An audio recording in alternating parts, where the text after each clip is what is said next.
Bathed in the glow of Earth's gleaming skyline, the towering ultramarine stands motionless, his ancient ceramite armor bearing scars from 10,000 years of unending war. The primitive humans below scatter like insects, unaware that their reality has been forever marked by his arrival.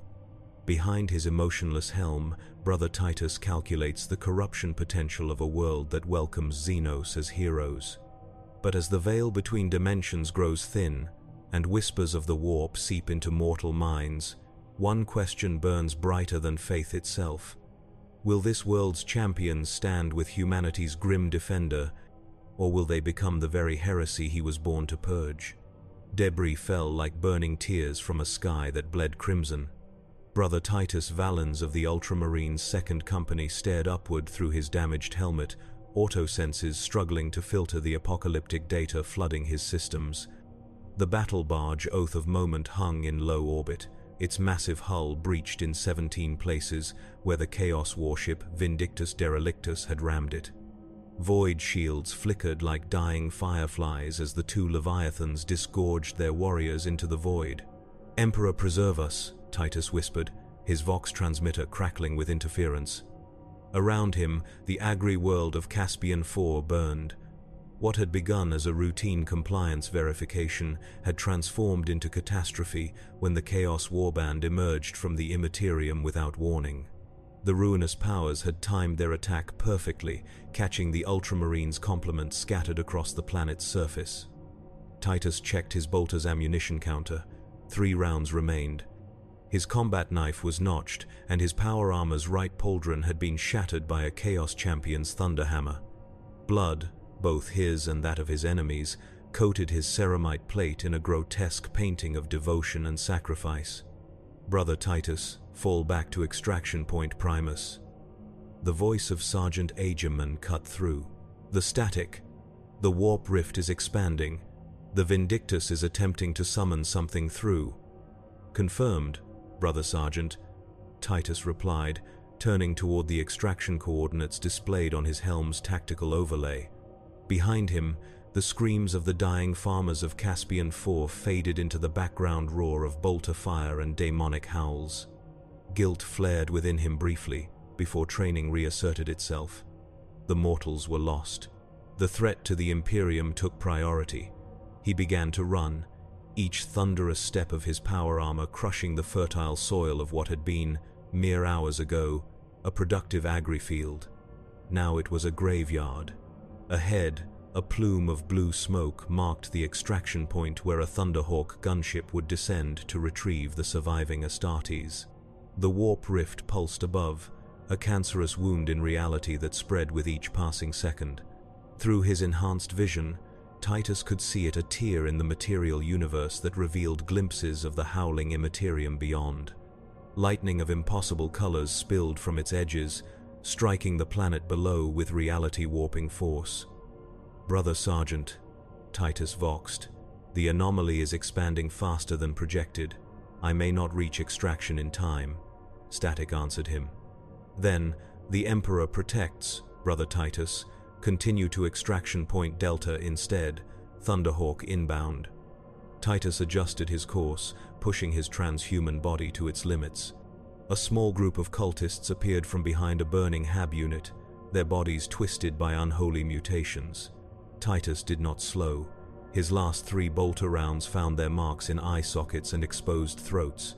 Then the massive space marine was among them, his combat knife rising and falling with mechanistic precision. He felt ribs crack beneath his ceramite boots as he pushed onward. The sky split further. The warp rift's diameter had doubled in the 38 seconds since he had last measured it.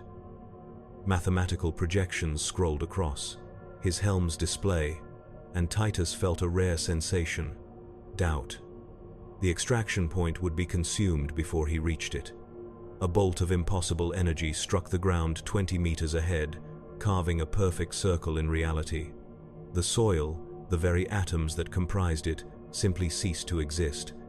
In their place, a swirling vortex of warp energy manifested a localized portal generated by the larger rift above.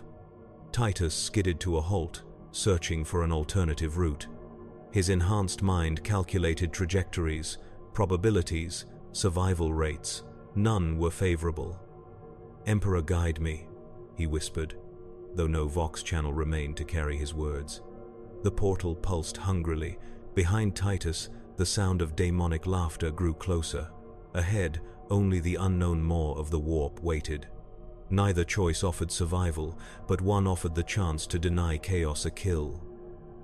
Titus Valens, son of Ultramar, warrior of the Emperor, made his choice. He charged forward, bolter raised in defiance, directly into the swirling vortex. The warp energies caressed his armor, seeking ingress, testing for weakness in his faith and his gene-forged flesh. His mind filled with whispers of power, of glory, of salvation from his duty. He rejected them all. "I am his will made manifest," Titus roared into the void as reality bent around him. "I am vengeance. I am duty." The universe twisted. Colors that did not exist in the material realm washed over him. Time stretched and compressed simultaneously. Titus felt his consciousness pulled apart into threads, then rewoven into patterns that defied comprehension. Then blackness, silence, peace, and finally impact. Concrete shattered beneath him as Titus crashed into what felt like solid ground. His armor's systems, which had gone completely dark during transit, flickered back to life one by one. Damage reports scrolled across his helm's display. Power reserves at 37%. Respiratory filtration compromised. Vox systems offline. Titus rose to one knee, bolter raised instinctively, and surveyed his surroundings. He had landed in the middle of a wide street, paved with some form of crude rockcrete. Structures of glass and steel rose on either side, their designs unfamiliar but clearly the product of human architecture. Primitive ground vehicles had stopped, their operators staring at him with expressions of shock and fear. This was not Caspian IV. It was not any Imperial world he recognized. A quick diagnostic of his armor's chronometer revealed it had reset during transit. Titus had no way of knowing how long he had been in the warp, or where and when he had emerged. The civilians definitely human, Titus confirmed, as his autosenses analyzed their biological signatures began to flee.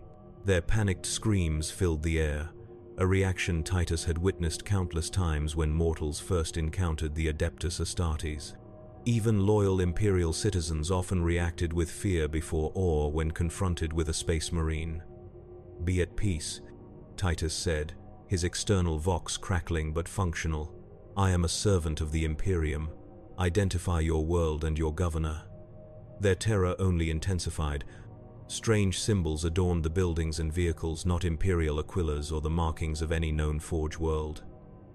The architecture lacked the Gothic grandeur of Imperial construction.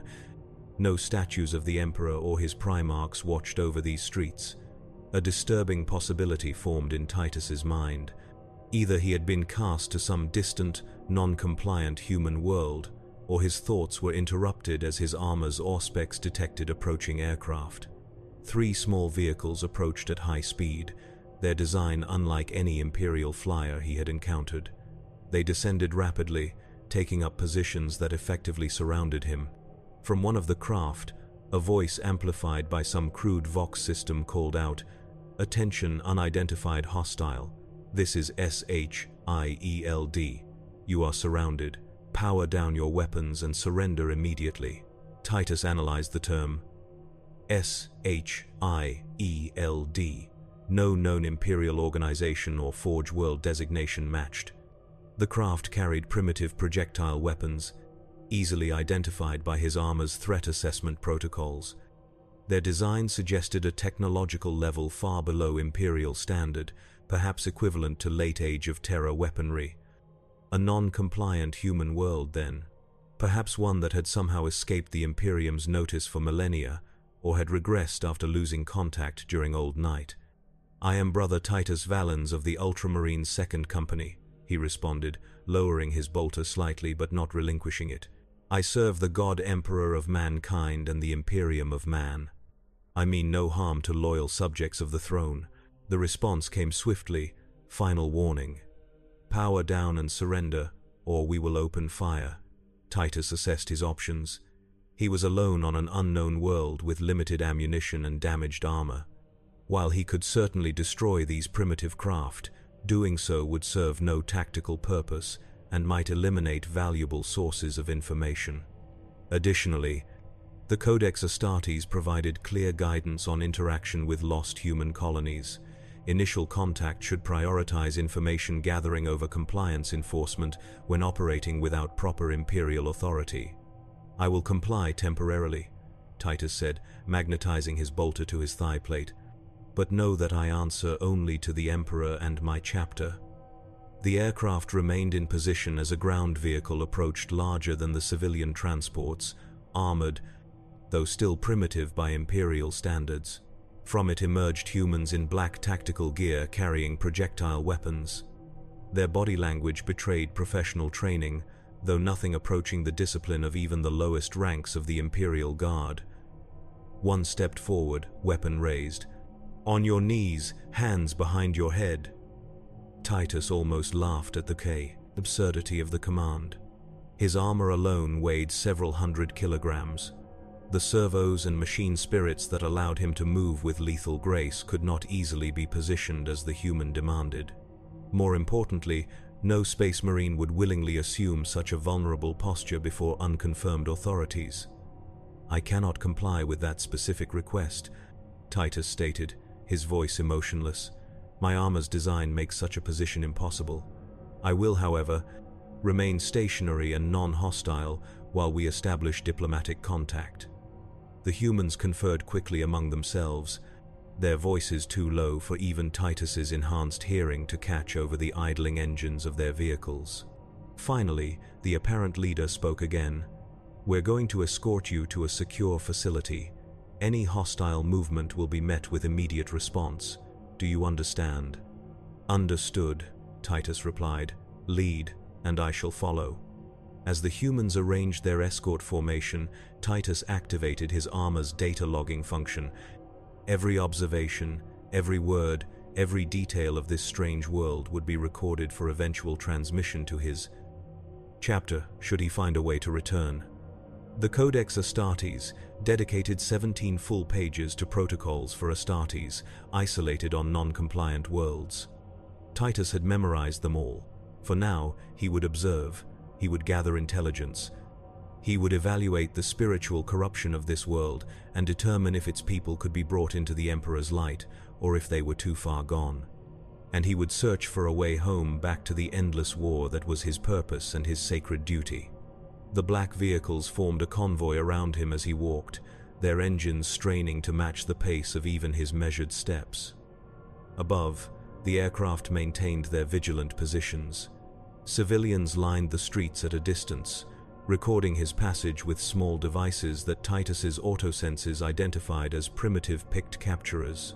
This world had no idea what had just arrived on their doorstep.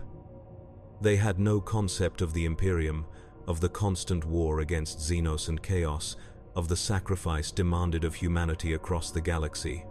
They would learn. In the fortified operations center deep beneath the streets of New York City, Director Nick Fury stood with his arms crossed, staring at the multiple screens displaying the armored giant currently being escorted through a specialized containment airlock. Tell me again what we're dealing with, Fury said, his single eye fixed on the largest monitor. Maria Hill, his second in command, consulted her tablet. Unknown entity, approximately 8 feet tall in blue armor that our sensors can barely penetrate. Appeared in Midtown in what witnesses described as a hole in reality similar to the Einstein-Rosen bridge events in New Mexico, but with different energy signatures. Identified himself as Brother Titus Valens of something called Ultramarines. References to an Emperor and an Imperium. Another Asgardian? Fury asked. Negative. Dr. Foster's readings don't match the Bifrost pattern. And the language patterns are different. He's speaking English, but with terminology that doesn't match any known organization or mythology. Hill swiped through more data on her screen. Preliminary scans show the armor is unlike anything we've seen. Power source unidentifiable. Weapons technology advanced but not consistent with Stark, Hammer, or any known terrestrial or extraterrestrial design we've encountered. Fury nodded slowly. Where's our response team? Stark is inbound, Eta 3 minutes, Rogers is already on site, Banner is standing by if needed, but we're keeping him in reserve given the population density. Thor is off-world. Romanoff and Barton are positioning for containment support. And our guest? Compliant so far, no resistance during transport. But sir, Hill paused, selecting a specific image on her tablet and enlarging it for Fury to see. Look at these markings on the armor. The image showed stylized human skulls, strange double-headed eagle symbols, and what appeared to be religious iconography integrated into the armor's design. Some kind of cult, Fury mused. If it is, it's not one we've ever encountered. The symbolism doesn't match any known extremist group or religion. Fury turned as the door to the operations center slid open, admitting Dr. Eric Selvig. The scientist looked tired, his hair disheveled, but his eyes were bright with the excitement of new discovery. Director Fury, Selvig said, barely containing his enthusiasm. The readings are fascinating. The energy signature around our visitor has quantum patterns similar to those I detected during my work on the Tesseract, but with harmonic variances that suggest English. Dr. Fury interrupted. Is he a threat? Selvig blinked. Oh, well, potentially. The energy residue suggests he traveled through some kind of dimensional tear, not unlike what we theorized could exist beyond the boundaries of our observable universe. If he's from another dimension entirely. Another dimension, Fury repeated flatly. Like the Chitauri? No. Selvig shook his head emphatically. The Chitauri came through a doorway we opened. This is different. It's as if he tore through the fabric of reality itself, and the tear may not be fully closed. Fury's expression darkened. Meaning? Meaning? Selvig said gravely. Where one came through, others could follow.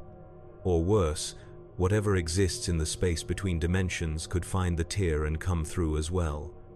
Fury turned back to the monitors. The armored giant now stood in a reinforced containment chamber, motionless, his helmet turning slightly as he examined his surroundings. Despite his earlier compliance, everything about the figure radiated lethal potential. Hill, full containment protocols. I want triple the standard security detail. And get Stark and Rogers in here now. If our visitor decides to stop playing nice, I want to be ready. On the screen, the armored giant turned his helmet directly toward the primary camera. Though his face was hidden behind his visor, the movement conveyed a chilling awareness. He knew he was being watched, and he was watching back. Titus stood motionless in the center of the containment chamber, conducting a methodical evaluation of his surroundings. The room was circular, approximately 12 meters in diameter, with walls of some reinforced material that his autosenses could not immediately identify. Observation devices, primitive by Imperial standards, but functional, were positioned at regular intervals around the perimeter. His armor's machine spirit had stabilized, self-repair protocols addressing the minor damage sustained during his arrival. Power levels remained at 37%, sufficient for immediate combat needs but concerning for long-term operations. His bolter contained no remaining ammunition, though the weapon itself could still serve as an effective bludgeon if necessary. Titus activated his armor's atmospheric sampling system. The air was breathable but contained high levels of pollutants consistent with an industrialized world that had not yet implemented proper atmospheric scrubbers. Biological scans detected only human life signs in the surrounding facility, no evidence of Xenos contamination, at least not in his immediate vicinity. Brother Titus Valens. A voice emerged from hidden Vox speakers. My name is Director Nick Fury. I represent the Strategic Homeland Intervention, Enforcement, and Logistics Division. We have some questions for you. Titus turned toward the primary observation port, where his autosenses detected the highest concentration of surveillance equipment. I will answer what I can, though I must warn you that certain information is restricted by the dictates of my chapter and the Codex Astartes. A brief silence followed. Then, you appeared in the middle of Manhattan in what our scientists described as a dimensional tier. Where are you from, and what is your purpose here? I am from Macragge, the homeworld of the Ultramarines chapter. My immediate presence here was unintentional. I was engaged in combat against forces of chaos on the agri-world Caspian IV when a warp rift manifested. I was drawn through the Imperium and deposited here. Another pause. Those terms mean nothing to us. Explain in plain language. Titus processed this response with growing concern. Not only did these humans lack knowledge of the Imperium, but they seemed unfamiliar with even the most basic aspects of galactic reality. The terms chaos, warp, and even Macragge elicited no recognition. Your world is not part of the Imperium of Man? Titus asked, though he already knew the answer. There is no Imperium here. This is Earth, the United States of America to be specific. Earth, the ancient birth world of humanity. The cradle of mankind, where the Emperor himself had walked during the Age of Terror before the Great Crusade united the scattered human worlds. But that had been millennia ago. Earth now was Holy Terra, seat of the Golden Throne, heart of the Imperium, unless... A dark possibility formed in Titus's mind. The warp was not merely a means of interstellar travel, it existed outside normal space and time. Stories existed of ships that entered the Imperium only to emerge centuries before they departed, or in places that should have been impossible to reach. What year is it by your reckoning? Titus asked, his voice betraying no emotion despite the gravity of the question. 2012, came the reply. If true, this was catastrophic. Not merely a spatial displacement, but temporal as well. Before the Imperium, before the Age of Strife, before the fall of the Eldar and the birth of Slaanesh. Before the Emperor had revealed himself to unite Terra. Before chaos had fully manifested in the material universe. Titus's primary mission protocol restructured themselves instantly. If he had truly been cast backward in time to ancient Terra, then his highest duty was clear: preserve the timeline. Any alteration to humanity's cradle world in this era could have catastrophic consequences for the future Imperium. I understand, Titus said finally. I am from what you would consider the far future, approximately the 41st millennium by the imperial calendar. Another, longer silence. Then a different voice, this one carrying the casual confidence of nobility. So you're saying you're a time traveler in oversized blue power armor who fights for some Imperium in the future. I've heard better cover stories from actual aliens. Titus's enhanced hearing detected the voice as coming from outside the containment room, a new arrival speaking to the director rather than addressing him. Directly. I speak only truth, Titus stated firmly. I am Brother Titus Valens, battle brother of the Ultramarines, Chapter's 2nd Company, servant of the God Emperor of mankind. I have no reason to deceive you. The door to the containment chamber slid open.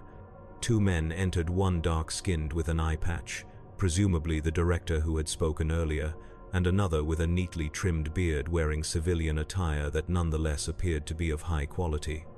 Neither carried visible weapons, though Titus's autosenses detected power signatures from the bearded man's chest, some form of implanted technology. I'm Director Fury, the first man said. This is Tony Stark. Titus inclined his helmet slightly in acknowledgement. You show courage, approaching an Astartes without protection. The one called Stark smirked. Or maybe we're protected in ways you haven't figured out yet, Blue Man Group. Fury raised a hand, silencing his companion. Let's start simple. What exactly is an Ultramarines chapter and an Astartes? Titus considered the question. The knowledge he possessed was not explicitly classified any citizen of Conton Bias. The Imperium would know of the Space Marines, at least in general terms. And if this was truly ancient Terra, then the information would be forgotten long before it could impact the timeline. The Adeptus Astartes are the Emperor's finest warriors, Titus explained. We are transhuman soldiers, created through genetic modification and enhancement to serve as the Imperium's elite fighting force. We are organized into chapters, each with its own traditions and specialties, though all serve the Emperor's will. The Ultramarines are among the first founding chapters, created directly from the gene seed of our Primarch, Robert Guilliman. Stark circled him slowly, eyes narrowed in analytical assessment. So you're saying you're genetically engineered, like Captain America on super steroids? The name meant nothing to Titus, but the concept seemed accurate enough. If this Captain America is a genetically enhanced human warrior, then there are similarities, though the process of creating an Astartes is far more extensive. And this Emperor you keep mentioning, Fury pressed. The God Emperor of mankind is the master of the Imperium, the greatest psyker ever born, and humanity's shield against the darkness of the void. Titus's voice took on a formal, almost ritualistic quality. He sits upon the golden throne on holy terror, his immortal will guiding humanity through the stars. Stark exchanged a glance with Fury, religious fanatic super soldier from the future. Great. Not religious, Titus corrected firmly. Faith in the Emperor is not religion, it is fact. His divine power protects humanity from the predations of the warp. Without his light, mankind would fall to chaos. And chaos is, Fury prompted, the greatest threat to humanity's existence.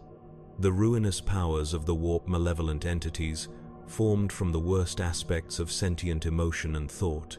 They corrupt, they twist, they destroy. It was against their servants that I fought before being cast into the warp rift. Stark had completed his circuit of Titus and now stood before him again. So you're a super soldier from the future who fights for an immortal emperor against the forces of evil. And you expect us to believe this because... I expect nothing, Titus replied evenly. Belief is irrelevant. I know my purpose and my duty. Currently, that duty is to find a way back to my proper time and place, while ensuring I do not disrupt the flow of history. Fury studied him for a long moment. And if you can't get back? It was a possibility Titus had already calculated. Then I shall serve the Emperor in this time as best I can, by protecting humanity from threats it cannot yet comprehend. The Emperor, Stark noted dryly, who won't be born for thousands of years, according to your own timeline. His physical manifestation, perhaps, Titus acknowledged. But the Emperor has always existed in some form. His divine essence is eternal. Fury and Stark exchanged another look, this one laden with unspoken communication. Finally, Fury spoke again. We're going to need to run some tests, verify your story. Are you willing to cooperate? Titus considered the request. Allowing these primitives to study his gene-enhanced body and his power armor could potentially alter the timeline. However, without their assistance, his chances of returning to the 41st millennium were minimal. A tactical compromise was necessary. I will allow limited examination, Titus said carefully, but I cannot permit any invasive procedures or the disassembly of my war gear. Such technologies are sacred to the Adeptus Mechanicus and protected by ancient pacts. Fair enough. Fury nodded. For now, you'll remain in containment. We'll bring in specialists to continue this conversation. As they turned to leave, Titus spoke once more. Director Fury, one question. Fury paused at the doorway. Go ahead. This world, your Earth, has it encountered beings from beyond its atmosphere, xenospecies or other non-human entities? A flicker of tension crossed Fury's face. Why do you ask? Because if I am truly in humanity's past, Titus said gravely, then you should know that the galaxy is filled with species that would see mankind destroyed. And some may already have found your world. Fury's expression hardened. We've had visitors. Some friendly, some not. Then know this, Titus said, his voice dropping to a deadly serious tone. In my time, humanity has one rule that has ensured its survival. Suffer not the alien to live. The Xenos cannot be trusted. They will say what you wish to hear, promise cooperation and peace, but they will bring only death. This is the truth I have witnessed across hundreds of worlds. Stark's casual demeanor had vanished, replaced by a cold, evaluative stare. So you're not just a religious fanatic super soldier from the future, but a xenophobic one. Perfect. Not xenophobia, Titus corrected. Experience. The Eldar will sacrifice millions of human lives to save a handful of their own. The Orcs live only to fight and conquer. The Tyranids consume everything in their path. The Necrons seek to purge all life from the galaxy. These are not prejudices, but documented facts across 10,000 years of human history. Fury studied him for a long moment before responding. We'll keep that in mind. But on this world, at this time, we judge individuals by their actions, not their species. The door slid shut behind them, leaving Titus alone once more. He remained standing, perfectly still, as his transhuman mind processed everything he had learned. This world was unprepared for the horrors of the universe. They had encountered Xenos, but had not yet learned the bitter lessons that would eventually forge the Imperium's uncompromising stance. And worse, they were vulnerable. If he had been cast through the warp to this time and place, then a tier now existed, however temporary, between this virgin Earth and the nightmare, the realm of chaos. If that tear remained open, or if it had been noticed by the denizens of the Imperium, Titus began a series of tactical breathing exercises as he initiated a deeper diagnostic of his armor systems. He might be stranded millennia from his chapter, but his duty remained clear. He would protect humanity, even from the naive compassion that might lead to its destruction. The Emperor protects, and so would he. In the laboratory levels below the containment chamber, Tony Stark studied the holographic readouts with growing fascination. The 3D model of Titus's armor rotated slowly in the air before him, layers peeling away as the computer extrapolated its structure from the limited scan data they had been able to obtain. Jarvis, what are we looking at here? Material composition? Unknown, sir, replied the AI's voice. The armor appears to be a ceramic metallic composite unlike anything in our database. Density and tensile strength estimations exceed any known alloy by a factor of at least 15. There are also indications of energy fields permeating the material that resist conventional scanning. Power source? Inconclusive, sir. There appears to be a primary reactor of some kind in the backplate, but its emissions don't match any known energy signature. There are also secondary power nodes distributed throughout the armor that seem to function independently. Bruce Banner looked up from his own workstation, where he had been analyzing the biological readings. Tony, you need to see this. Stark moved to Banner's side, examining the DNA sequence displayed on the screen. That can't be right. Run it again. I've run it 3 times, Banner said, removing his glasses. The genetic structure is fundamentally human, but with extensive modifications, artificial gene sequences spliced in that don't match anything in nature. Extra organs that don't exist in baseline humans, a redundant nervous system, bone density increased by factors of 10, and that's just what I can extrapolate from external scans. Stark whistled low. So he wasn't exaggerating about being transhuman. Not in the slightest, Banner confirmed. Whoever or whatever created him was working with genetic engineering techniques centuries beyond what we're capable of, maybe millennia. So you're buying his story? Time traveler from the year 40,000 whatever? Banner shrugged. I'm just looking at the data, Tony, and the data says he's not like anything we've ever seen. Not Asgardian, not Chitauri, not enhanced human by any method we know. Something else entirely. Director Fury entered the lab, followed closely by Captain Steve Rogers, still in his full Captain America uniform. Rogers's expression was serious as he studied the holographic displays. What do we know? Fury demanded. That we're dealing with technology and bioengineering way beyond our current understanding, Stark replied. His armor makes the Iron Man suit look like a tin can with firecrackers. and his genetic modifications make Cap here look like he took a mild vitamin supplement. Rogers frowned at the comparison but didn't rise to the bait. Is he telling the truth? About being from the future? Can't verify that part, Banner said, but he's definitely not from around here. The energy readings we're still detecting around him match theoretical models for temporal displacement. And the dimensional tear? Fury pressed. Doctor Selvig, who had been quietly working at another station, looked up, still active, though greatly diminished. It's like a wound that's scabbed over but not fully healed. With the right energy input, it could potentially be reopened. From our side, or his? Rogers asked. Either, Selvig replied grimly, or from whatever exists in the space between. Fury turned to Rogers. Captain, you've spoken to Thor. Does any of this match what he's told you about the 9 realms or other dimensions? Rogers shook his head. Nothing specific. Thor mentioned that there are many realms beyond the 9, some so distant and alien that even Asgardians avoid them. But he never described anything like what our visitor talks about, this Imperium or warp. What about his attitude? Fury continued. The religious devotion, the xenophobia. That's what concerns me most, Rogers said frankly. I've seen that kind of fanaticism before, in Hydra, in the Nazis. The belief that their cause justifies any action, no matter how extreme.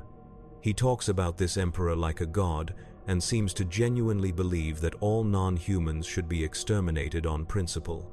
If he's from as far in the future as he claims, Banner interjected, we have to consider that his worldview might be shaped by experiences and history we can't comprehend.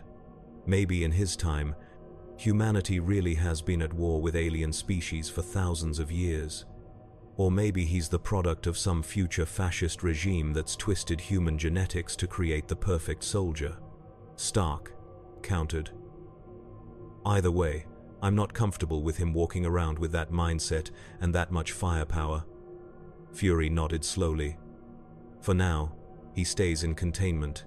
We learn what we can, both about him and this dimensional tear.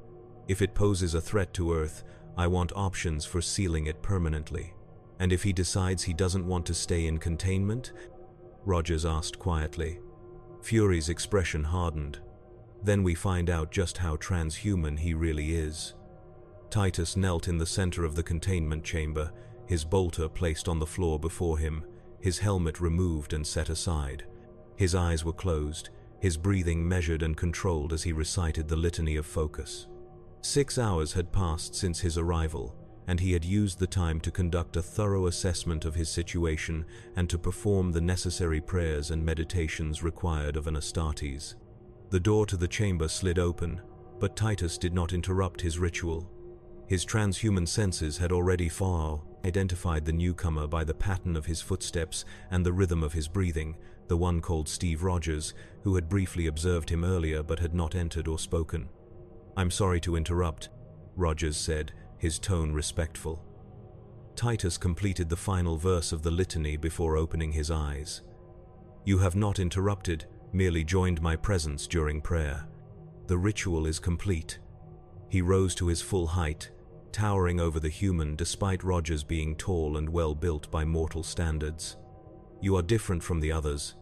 Enhanced, though not to the extent of an Astartes. Rogers nodded. I was given a serum during World War II that enhanced my strength, speed, and durability. Nothing compared to what you describe, but more than a normal human. A primitive precursor to the gene seed, perhaps, Titus observed, studying the man with clinical interest. Your enhancements appear stable and well integrated, the work of a skilled genitor. Dr. Erskine, Rogers supplied. He was killed shortly after creating me. The formula died with him.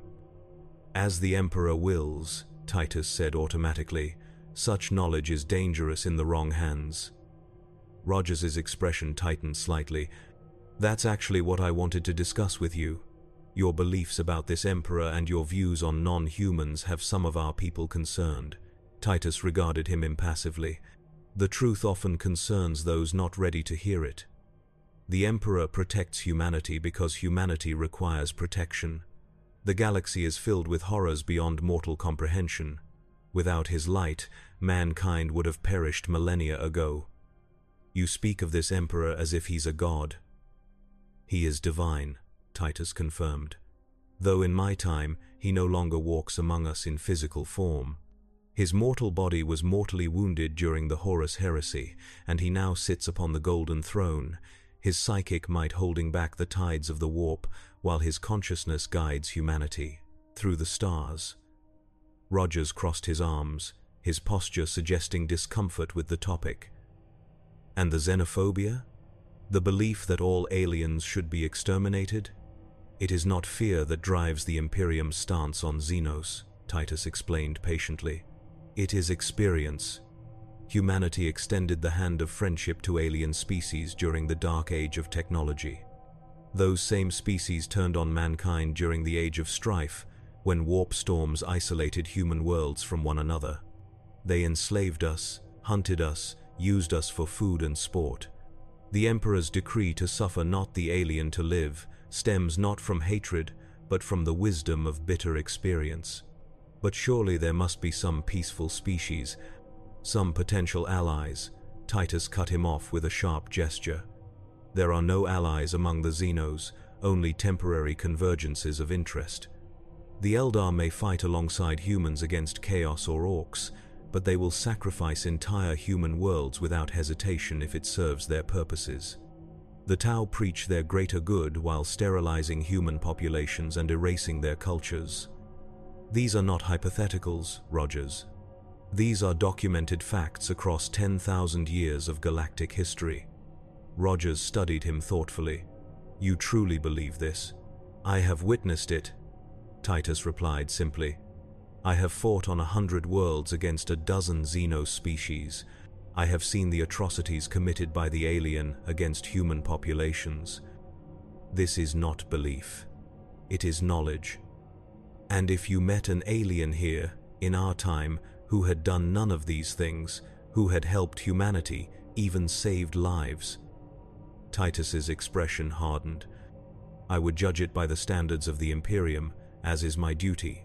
If it posed no immediate threat and circumstances did not permit proper sanction, I would monitor it for signs of corruption or deception. The Codex Astartes provides flexibility in isolated operations where full compliance cannot be immediately enforced. Rogers nodded, slowly, as if confirming something to himself. Thank you for your honesty. I appreciate that you haven't tried to hide your views. Deception serves no purpose, Titus stated. I am what I am, a servant of the Emperor, created to defend humanity against all threats. If your world has indeed made contact with Xeno species, then you would be wise to maintain vigilance. The alien smiles until its teeth are at your throat. As Rogers turned to leave, Titus spoke again. You disapprove of my worldview. Rogers paused at the doorway. I believe in judging individuals by their actions, not their species or origin. I've fought alongside people I was taught to hate, and I've fought against those who look just like me. The uniform and the flag don't tell you everything you need to know about a person's character. A luxury of ignorance, Titus replied without malice. Your world has not yet faced the full horror of what waits among the stars. When it does, such philosophical niceties will seem quaint indeed. After Rogers departed, Titus retrieved his helmet and resealed it to his armor. The conversation had confirmed what he already suspected. These humans, even their enhanced champions, were naive to the true nature of the cosmos. They believed peace with Xenos was possible because they had not yet experienced the full measure of alien treachery. It was not their fault. They lived in humanity's childhood, before the age of strife, before the fall, before the long night, when humanity nearly perished from the galaxy. They could not know what awaited them, but Titus knew. And as he resumed his vigil in the center of the containment chamber, he silently renewed his oath of moment. He would protect these ancestral humans, even from their own ignorance, for as long as fate decreed he remain in this time. The Emperor's will was clear. It always had been. Dr. Eric Selvig's hands trembled as he adjusted the scanning equipment for the 5th time. The readings made no sense, or rather, they made a kind of sense that contradicted everything he thought he knew about quantum physics and dimensional mechanics. Dr. Selvig. Agent Maria Hill's voice broke his concentration. Director Fury is requesting an update. Selvig ran a hand through his disheveled hair. Tell him the anomaly is growing again. Slowly, but definitely growing. Hill's expression tightened. Growing how? The dimensional tear, it's like a wound that didn't heal properly. Every time our visitor moves or his armor activates any of its systems, the energy signature spikes and the tear widens by a fraction of a millimeter. Selvig pointed to a graphical representation on his monitor. It's still localized to the spot where he appeared, but the quantum instability is spreading, and there's something else. He pulled up another display showing wave-like patterns. There's a resonance frequency emanating from the tear. It's not like anything I've ever seen before, not electromagnetic, not gravitational. It's as if the tear is calling to something. Calling to what? Selvig shook his head. I don't know. But the mathematical pattern suggests it's not random. It's a signal of some kind, being transmitted through the dimensional breach. Hill's hand moved instinctively to her sidearm. Could our visitor be causing this deliberately? I don't think so, Selvig replied, though uncertainty crept into his voice. The signal began before he arrived and continues regardless of his actions. It's as if the tear itself is trying to communicate with something on the other side. Or something on the other side is trying to communicate through it, Hill suggested grimly. Selvig nodded reluctantly. That's the more concerning possibility. And there's one more thing. He hesitated, as if reluctant to voice his next thought. The mathematical sequence in the signal, it has a pattern similar to what I observed while studying the Tesseract. Not identical, but with the same underlying structure. Hill stared at him.